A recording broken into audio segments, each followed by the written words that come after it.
raconter ce qui s'est passé, parce que c'est vrai qu'il y a eu plusieurs versions différentes, les gens n'ont pas vraiment compris, étant donné que je ne m'étais pas exprimé à ce sujet avant. C'est vrai qu'il y a des médias qui ont raconté n'importe quoi. Après, en même temps, je peux pas vraiment leur en vouloir parce qu'ils connaissaient rien de l'histoire et eux, au final, ils font leur job. Alors voilà, ce qui s'est passé, c'est que je devais partir en concert le 28 avril à Charleville-Mézières. Mon booker, qui m'avait déjà pris des billets depuis un moment, au départ de Paris jusqu'à Charleville-Mézières. Sauf qu'entre temps, je suis parti tourner un clip à Arcachon et j'ai oublié de le prévenir, comme un hmar. Donc le jour du concert, je me retrouve à la gare de Bordeaux, je rentre dans le train, normal. J'avais complètement zappé que les billets ils étaient au départ de Paris. Donc je vais à mon concert, normal, yeah, tout se passe bien. Et là, le contrôleur il vient, je suis là, je rigole un peu, tout ça, je fais des snaps avec mes potos et tout. Et là, il m'annonce que les billets ils sont mauvais, tout ça, qui sont au départ de Paris. Moi je me dis merde, je suis trop bête, voilà, je n'ai pas pris le bon train. Donc, je lui dis, vas-y, ben tranquille, je vais l'acheter maintenant, le billet, tout ça, au calme. Tu connais, nous, on est des honnêtes citoyens, tu vois. On paye nos billets de train, on circule pas dans l'illégalité. Et là, par habitude, en fait, ben, je sais pas, je l'ai snappé, en fait. Pendant que j'étais en train de payer le billet, je l'ai snappé, j'ai snappé son visage, tout ça. Mais moi, c'était juste pour rigoler, en fait. Moi, à la base, je voulais faire un snap marrant. Après, je vois, il l'a vraiment, mais grave mal pris, tout ça. Après, j'avoue, je vais pas demander son autorisation. Après, il a commencé à crier, tout ça. C'est parti en couille un peu. Franchement, j'avoue, il y a des menaces, elles ont été proférées, c'est parti en couille, tout ça. Mais il n'y a pas eu d'agression physique, je l'ai pas touché.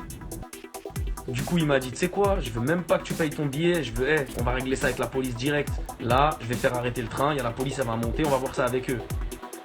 Et il part se cacher dans la cabine des contrôleurs, là-bas, au fond du train, là. Moi, je l'ai pas cru, j'ai dit non, c'est pas possible, voilà, c'est pas possible. Donc, du coup, je suis là, je suis dans le train, avec mes potos, tout ça, j'attends. Au bout de 30 minutes, j'entends quoi? Une annonce. Le train va s'arrêter pour un arrêt de service à Poitiers. C'est pas, il y a v'là les keufs qui arrivent dans le train. Voilà, ils étaient au moins 12, 13. Ils sont arrivés, ils m'ont balayé.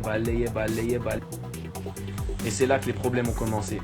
Parce qu'en fait, ce que je vous ai jamais dit, c'est que ça fait des années que j'ai des problèmes avec la justice et que j'ai pas réglé mes affaires.